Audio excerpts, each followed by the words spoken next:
I want to welcome everybody to something really different for the Dina Wind Art Foundation. Usually we're visually art focused, and usually it's my agenda. And today, it's my agenda. today we're focused on the literary arts, and it's Lee's agenda. And the Dina Wind Art Foundation, we have an advisory board, and of course Lee is part of it, along with his daughter Gavi, our father Jerry, who's right here, my husband Bill, who is somewhere here, manning the door, I think, and several arts professionals, and we meet twice a year and talk through what we're doing at the foundation, and then opportunities. What else could we do? And so it just so happened Lee is doing some really fascinating work around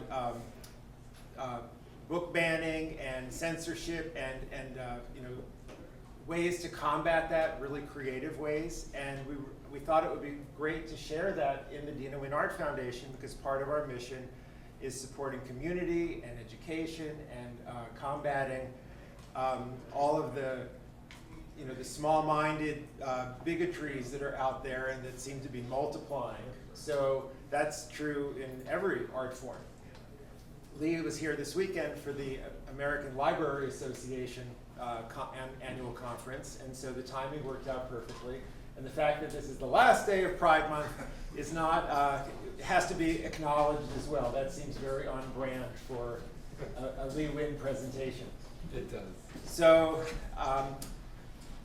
we're going to have a little back and forth conversation so Lee can explain the scope of his work, and then we're going to have a little bit of interaction with you guys, and thus the name tags.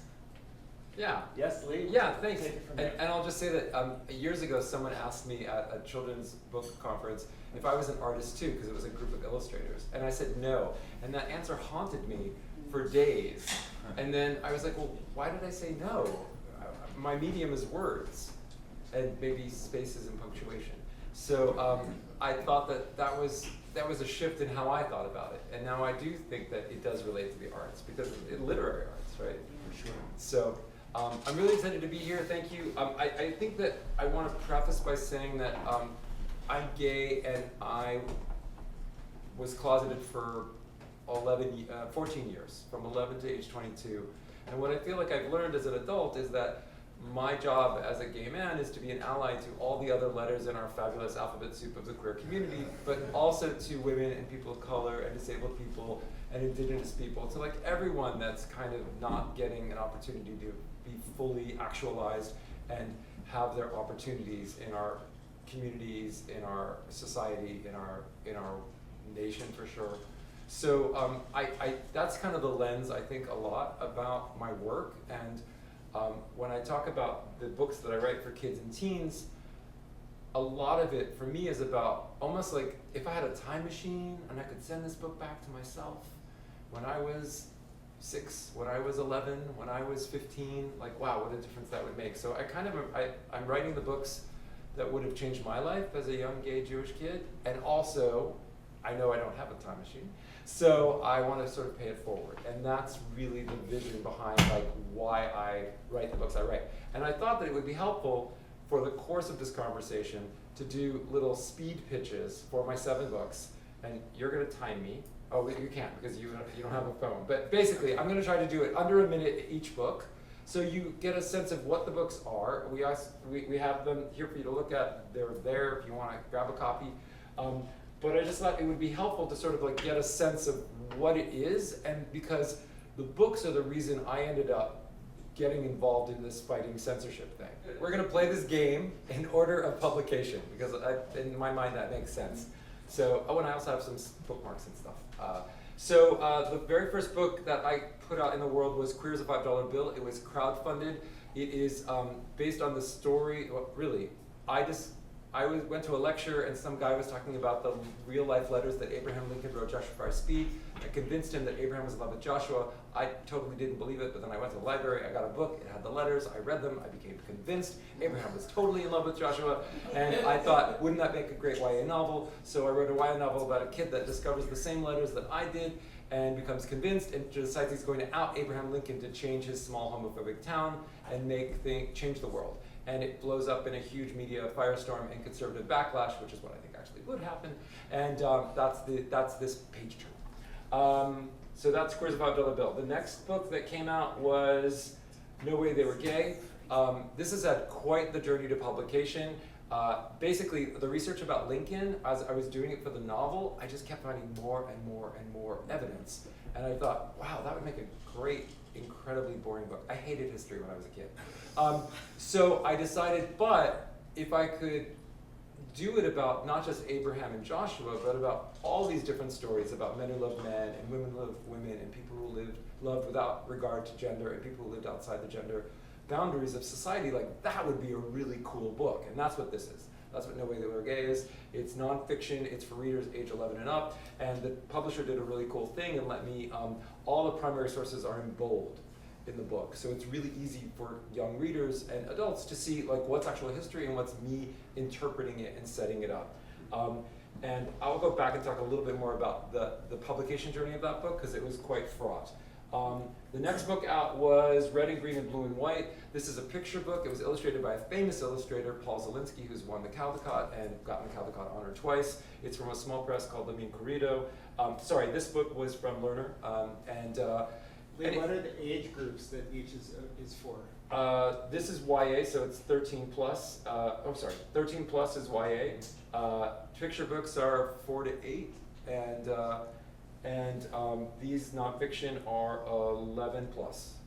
We had a really nice review from Linda Sue Park, a famous author, who said they're for ages 11 to 111. So, Red and Green and Blue and White is inspired by a true story from history. In the 90s, in a small town of Montana, most people decorated their houses for Christmas, and there was one house on a block that was decorated for Hanukkah. Someone threw a stone through the window of the little boy's room that had a menorah in the window, and the family had to make a decision: were they going to put up the holiday decorations again in the repaired window, or were they going to kind of hide being Jewish? And they put up the decorations again, and the little boy had a friend across the street, and in a solidarity, when she saw the lights come on in the decorative menorah, she drew a picture of a menorah and put it up in the window of their home next to their Christmas decorations, and she wrote on it, "For Isaac." And it was really inspired the town, and in the space of 6 weeks, more than 10,000 homes and businesses and libraries were displaying images of menorahs next to their Christmas decorations. And kind of it's this amazing story about like when the whole town stood up for like what the true meaning of community is, the haters backed down, and in this little town, love won. And I just thought that was a beautiful story. So red and green for the Christmas colors, and blue and white because they're stronger together. So that was that picture book. That was your first picture book. That was my first picture book, yeah. And then next up, this is like a test for my brain too. And nobody would know if you're wrong. Lee would know. I would know. I'll watch the video of this and I'll be like, oh, why did I say that? Okay, next up was A Different Kind of Brave. This is a YA novel, action, adventure, gay, romance. It is an homage to James Bond movies and also a critique of them. There's a really cool love story, and it's the first of a series, and the sequel is coming out the summer of 2026, and it's called A Different Kind of Enemy. This is sort of like the origin story for the series, and I'm really excited about it. And that's YA, 13 and up. Because there's, it's not like, it's kind of PG-13, kind of, like there's no horrible violence, but there's a lot of, like there are villains that they have to overcome. And I think that you want to be at a place where that's okay and it isn't traumatizing. And there's sexual innuendo, but no sex. And there's no sex on the page, no. And then next was Love of the Half-Eaten Peach. So when I was doing the research on No Way They Were Gay, I learned this story. So 2,500 years ago, in pre-unified China, there were these two guys that loved each other. One was the Duke Ling of Wei, and the other was Missy Zia.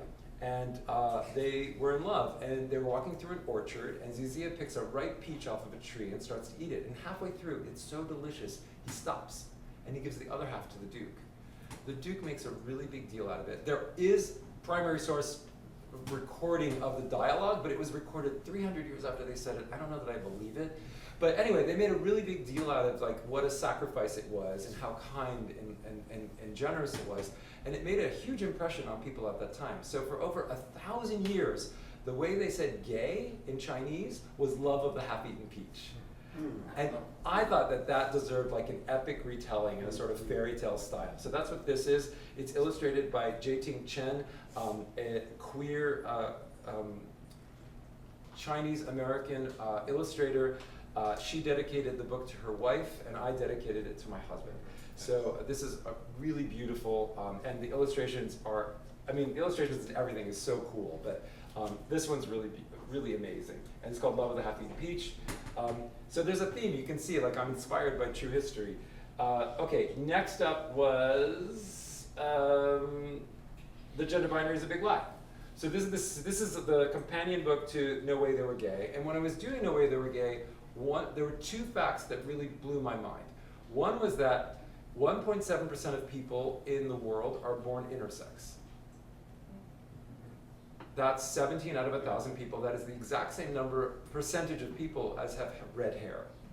I had met many redheaded people in my life. And when I was doing the research, I realized I had never met a person that was openly intersex. And I was like, huh. So there was that piece, and then the other piece was one of the people featured in No Way They Were Gay is Weiwa, who was a member of the Ashiwi tribe, what colonial people, what we call the Zuni nation, and they were pretty famous at the time. They like went to Washington. They met the President Grover Cleveland. You know, they were feted as an Indian princess. And when it was revealed years later that they didn't have a female body, they were ridiculed, and it became like this joke it became kind of nasty, and they made it like this humiliating joke that had been played on Washington society, when it really was just like they were being themselves, and actually they used she pronouns. She was being herself, and nothing had changed. But doing that research, it turns out there were hundreds of native nations that had genders outside of just like man and woman. And we don't really know all of it, and a lot of it's been lost, but we still have a lot of evidence. So that inspired me to be like, to write The Gender Binary is a Big Lie. And doing the research on this book, the most shocking thing for me was that our Jewish heritage has a lot of gender diversity in classical Judaism. In fact, in over 1,600 years okay, so you heard of the Bible, right? So then there's these books of interpretation of the Bible in Jewish tradition. The Mishnah, the Talmud, the Gemara, and actually one of them is the word for the other two, but it's confusing, don't worry about it. So they've been writing these commentaries about how to interpret the Bible for a really long time. And in those 1,600 years of commentaries, there are more than 1,600 references to genders outside men and women. And that was astonishing, because we weren't raised knowing any of that. And it was presented like it's completely binary, and it's completely not. So it really is a big lie, and it's not to say that men and women don't exist, but it's to kind of like help people understand that like that's not all that exists. And that book was just published last year, right? Yes, this was just published in both Peach, Love of the Half-Eaten Peach, and The Gender Binary is a Big Lie were published in 2024. And they've gotten a lot of accolades, and this got a star from Kirkus, and I'm trying not to brag, but I just want to like share with you, like, it's not just me that thinks they're good. And then he's making a real impact in this field. Yeah, Thank I you. think that's fair to say. Thanks. Yeah. And then this is the book that just came out this month, June 2025. It's called Like That, Eleanor. I love that there are people in the back. This book just came out. It's so I did a lot of research. Eleanor Roosevelt's on the cover of No Way They Were Gay. She was married to FDR, yes, and she also was. He had his own romantic relationships with someone else, and she had her romantic relationship for over decades with this woman whose name was Lorena Hickok. And there are these incredible love letters back and forth between the two women. And so that's why she was there. That's why she was in the book. There's a chapter on Eleanor Roosevelt and Lorena Hickok. But also, Eleanor Roosevelt was one heck of an ally. So here's just one example. When they were newly in the White House, the president, her husband, had press conferences weekly, but they only allowed men into the room to report on the press conferences. She didn't think that was fair, but she didn't fight it in terms of like fighting to get women accepted into the room. She was so clever. She was like, well, I'm going to have my own briefings for the press, but I'll only allow women reporters in the room. And what it did is it forced all these news outlets to hire women reporters, because otherwise they wouldn't have had access to that flow of information coming from the White House. And Eleanor Roosevelt was the very first lady that saw it as a job more than a hostess. And really the impetus for that was the woman she loved, Lorena Hickok, who really encouraged her. So the stories of Eleanor's allyship have always been percolating in my brain, like, wow, that would make a really cool picture book. But I also, again, like, just writing a history picture book was like, is that enough? Like, and then, you know, my husband and I, we have a daughter, she's 22, but when she was growing up, there were a lot of unfair things that she saw at school, and she would come home and we'd talk about them. So that's when those two ideas came together. So this is the story of a little girl named after Eleanor Roosevelt. She has two dads, which is my first picture book with two dads, so I'm very excited about that. And she sees unfair things happening at her school, and she tells her dads, and they tell her stories about Eleanor Roosevelt being an ally. And so there's a refrain that repeats, oh, I wish someday I could be more like that Eleanor. I wish I would know what to say. I wish I would know what to do when I see unfair things happening. And then the sort of the big moment it builds to is that the teacher, it's the first week of school, and the teacher says to the class, well, we're gonna get to know each other, let's divide up into two groups, boys on that side of the room, girls on that side of the room, but there's a non-binary kiddo in the class that's friends with Eleanor, and they don't know what to do. And Eleanor uses a story from Eleanor Roosevelt doing something in a segregated meeting in Birmingham, and does something that nobody expects. She pulls her chair, not to the boys' side and not to the girls' side, just like Eleanor took her chair, not to the black side and not to the white side. Eleanor Roosevelt sat in the middle. And that is where child Eleanor sits. Because if everybody sits in the middle, then everybody belongs. So I really love this book. It just got a Kirkus Star, which is kind of a big deal in the world of publishing, so that was very exciting. And we got the great-granddaughter of Eleanor Roosevelt to give us a blurb. Because they like it, and we're going to be doing an event later this summer at the Eleanor Roosevelt Center. It just got confirmed this week. Oh, great. Is that up in Hyde Park? Yeah, they're going to get a tour of the cottage, Valkill, and all that. So that's going to be really exciting. So okay, that was probably more than 7 minutes, but maybe we should go on to the book banning conversation. yeah. So No Way They Were Gay. It had a very difficult path to publication. Originally, it was purchased by, the rights to publish it were purchased by a press that was distributed by Simon & Schuster. And, right, let's not be coy, let's just call it.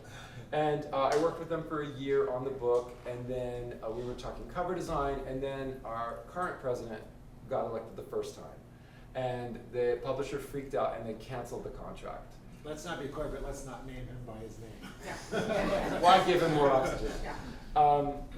So that was really hard, and it took a really long time to find another publisher that would be brave enough to publish a book that had Abraham Lincoln on the cover, and Gandhi and Eleanor Roosevelt talking about how they were queer. And I did find that publisher. It was Lerner. The book came out. It's a much better book than it would have been with a previous publisher, and I'm really, really proud of it. And it's gotten a lot of accolades, and it's gotten on a lot of these challenged and banned lists. So because of that, I met Tassel Magnuson, who is the person that in the US that sort of holds the data on book banning, and she also has, she does a lot of advocacy for authors that are in this position, and so she kind of hosts these Zoom support groups for authors, helping us figure out what to do and how to navigate these different things. And she and I became friends, and we were talking about how it felt like everything on our side is defense. There was one person in Wisconsin challenged 400 books in an elementary school library, and all 400 books were pulled off the shelves for 4 months while they were reviewed. And then at the end of the 4 months, almost all the books went back on the shelves. But if you think about it, for those kids in that school, all of those books were banned for an entire semester. I mean, 4 months, that's an entire semester in a school. So the idea is, what if we bought and donated 2 books to offset every 1 book challenge? What if we started to make the numbers work against the book banners? So if that person that challenged 400 books knew that in response to them doing that many books, 800 books were going to get purchased and donated, maybe it would slow their roll. So we launched in September of 2024, and we just announced 2 months ago that we passed the first $16,000, which means we were able to buy 2,000 books to offset 1,000 book challenges. We have a challenge going on now from in the book publishing industry. There's a group called the Book Manufacturers Institute, and they just put a challenge up to their members to raise another $16,000 with the goal of another 2,000 books to offset another 1,000 book challenges. And if their members do that, they're going to match it with another $16,000. So the idea is we're trying to build momentum, because there's a lot of book challenges happening. Last year there were over 10,000 book challenges that happened, and I just heard this weekend about a Florida person that is banning so many books that they were cut off. They changed the rules so they couldn't ban so many books, and they literally have gotten power of attorney from other people so they can continue to challenge books in that district. Are the bannings, if you ban a book or you apply to ban it, is it nationwide or just in that school district? It depends. Different states have different rules. There are some states that now have rules that if the book is taken off the shelves in 3 or more schools, then it's banned across the whole state. Wow. So it's really we have to work on it from all sides of the problem to really kind of bring it down. But the idea behind We Are Stronger Than Censorship, and that's what the t-shirt I'm wearing is. It's one of the promotional t-shirts for it. It says strong like a reader, and then I think on the back it has the full logo. And what's cool about the logo design is that this red circle, that's the O, is a do not enter sign that's opening up to reveal it's a book being read, which I really, really love. Yeah, I love it. And then we have versions like strong like a librarian, strong like a translator, strong like an author, with lots and lots of versions. We just got a request for strong like an editor and strong like a memoirist. So we'll be doing it because every t-shirt includes a donation of $16 to buy and donate 2 books to offset 1 book challenge. So that's been really exciting. I got an award recently for it, and so I got to speak to a big room of publishing people. And because it's not just me doing it, so we're partnered with Every Library Institute, and they're a 501c3. I'm doing this under the umbrella of my day job for the Independent Book Publishers Association, because another part of it is that the book challenges, everyone thinks it's about the books. And it's not about the books. I mean, they'll go oh, well, this is the #1 most challenged book in the country. It's not about the books. It's about creating a chilling effect so librarians and teachers are afraid to bring in books, even though they know that those books would be helpful to their patrons, their students. They want to create this chilling effect so there's fear, and they don't bring in the books because they don't want to fight the parents, or they don't want to lose their jobs. And it's pretty, in that sense, it's effective. And right now, I was just at ALA, and this book, like that Eleanor, where the kid supports a non-binary classmate, she said, I'm so excited about your book, but I won't be able to read it in the school. But maybe I can share it in my little free library in my front yard. And and this is a book about being an ally. Who said that? One of the librarians, a school librarian, yeah. So we have to sort of go at it from all sides. So one of the things we were thinking that we would do is do a little brainstorm with you all, but actually... before that, do you want to talk about the SCOTUS ruling this past week? Yeah. So 9 picture books, all featuring queer families, were part of a case called Mahmoud versus Taylor. And basically, it was parents arguing that the school sharing books that had queer families in front of their children was violating their religious freedom, because they want to be able to opt their children out of even knowing and being exposed to that there are families with 2 moms or 2 dads. And it went to the Supreme Court, and our side did not win. We lost 6-3, and basically it is a horrifying precedent, because and we don't have to go that far back in history to be like, oh, I don't want my child knowing black people have, like think about A Snowy Day by Ezra Jack Keats, right? Like, oh, I don't want my child getting to hear A Snowy Day. I don't want them to feel the empathy with the child. It's the sweetest story about a boy that takes a snowball from outside and puts it in his pocket to save it. And of course it melts. And it's like the most adorable, sweet story. And it was a huge landmark book because it was one of the first books to feature a black child. And it wasn't about him being black. It was just about playing in the snow, a snowy day. And it's gorgeous. And to think that there will be there is the option in these that a parent could argue, no, it is a violation of my religious freedom for you to share a beautiful book about a black child, because my kid's not black. And the irony in this, of course, is that the lead plaintiffs in this case were a Muslim family. And it's like, how can you not see this is going to be used against you? And it's interesting, I have a friend who talks about elite capture, this idea that when people from a marginalized group gain power, gain money, are able to sort of advocate for themselves, they reach a tipping point, they can reach a tipping point where their allegiance is no longer to their community, it is to the other elite people in power with money. So he calls it elite capture, which I think is quite brilliant. And we see that, right? We see these horrible conservative people that should know better, right? It's their communities they're disadvantaging by the rulings they're passing, and yet they're doing it because they're protecting their privilege and their status. And it is a problem, and we're not going to solve it here tonight.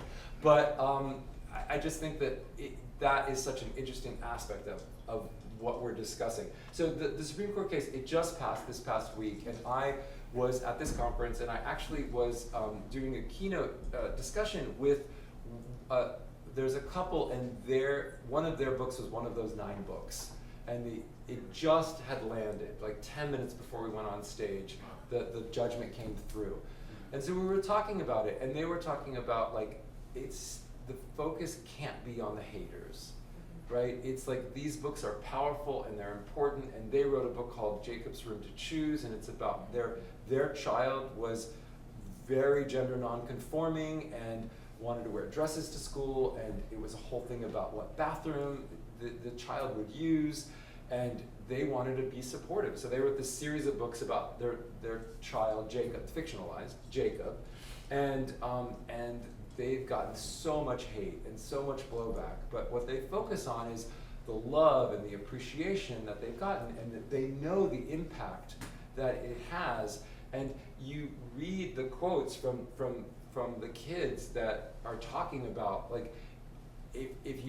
I'm so glad I read that book, because if I hadn't, I wouldn't have had the empathy I have for people different than me. And I think that's why they're attacking books. I think that books are empathy machines. They are these amazing things that let us know that even though that person seems so different on the outside, they're actually not that different. Like on the inside, we're not the same, but we resonate with each other. We're human beings. Yeah, we're all human beings, and in a book it becomes so clear, and I think that's why books are so scary to them. Lee, explain briefly what happens, how do you actually distribute books, to who?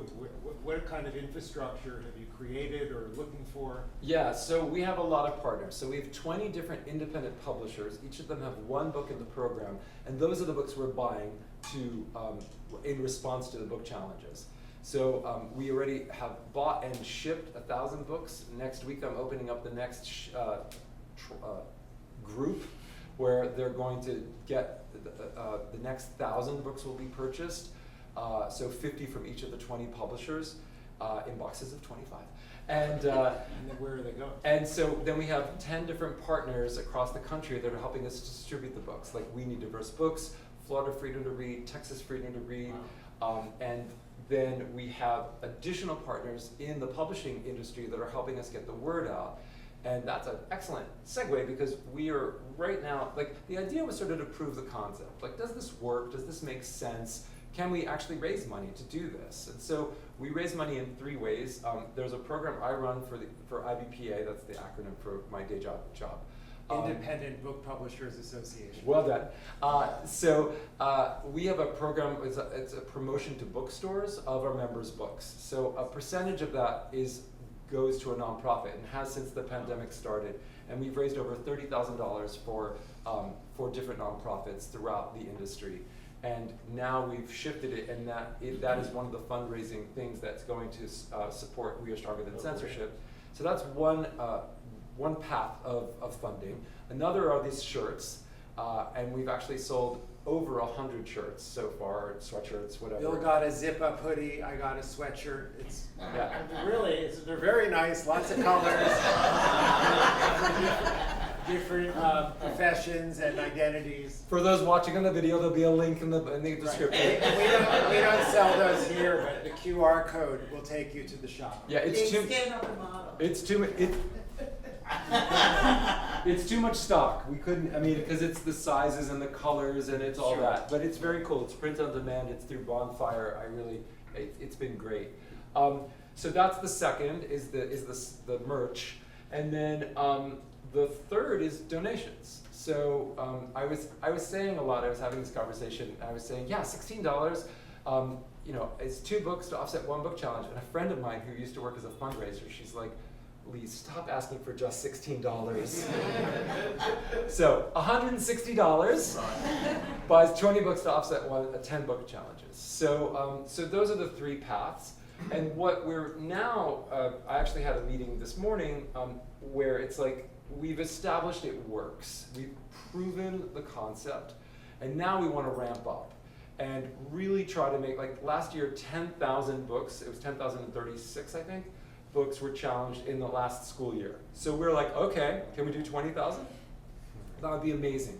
But we can't do it alone. But we know that, we see the numbers, and we know that, a vast majority of Americans and people living in America do not believe that book banning is a good thing. So the question is, how do we activate people outside of our circle? How do we go outside of the world of publishing, which is pretty insular, and go to other communities? And what other partnerships can we create? So like, an example of a partnership is that there's a company called AmazeWorks, and they do discussion guides. So they're our partner, and what they do is they do a free discussion guide for every one of the 20 books in the collection. And I'm pointing here, but none of my books are in it. This isn't to benefit me. This is about the publishers and making sure that they're not just asked to donate books, we're actually buying books from them. We're buying them at a good rate because we're buying in bulk, but like, we want to help the publishers. We want publishers to thrive. We need publishers. You want it to be a win-win. Exactly, for everyone, on all the different levels. The question that now, what I'd like to do is engage you all in a sort of like a big brainstorm of this room, is that like, what other partnerships can we create? What organizations can we team up with that are maybe outside publishing that are aligned in terms of the vision and the mission of like, yeah, censorship is not a good thing. Let's push back on it. They don't have to create necessarily their own program, but maybe there's a way. So like Forward Reviews is another good example. They're a trade review magazine in the publishing industry. They only review books they love, and they partnered with us. And the way they partnered with us is they're giving us like one email a quarter they'll send to their community, and we give them a graphic, and I gave them a letter for the first one, and it had a link to the website to learn more. So they're sort of sharing about this program to their community. And then they also give us ad space on their website when they haven't sold it. So it doesn't cost them anything, but they're able to help get the word out. So I'm hoping that there's a way that we can figure out, like, how do we scale this? How do we make it a big thing?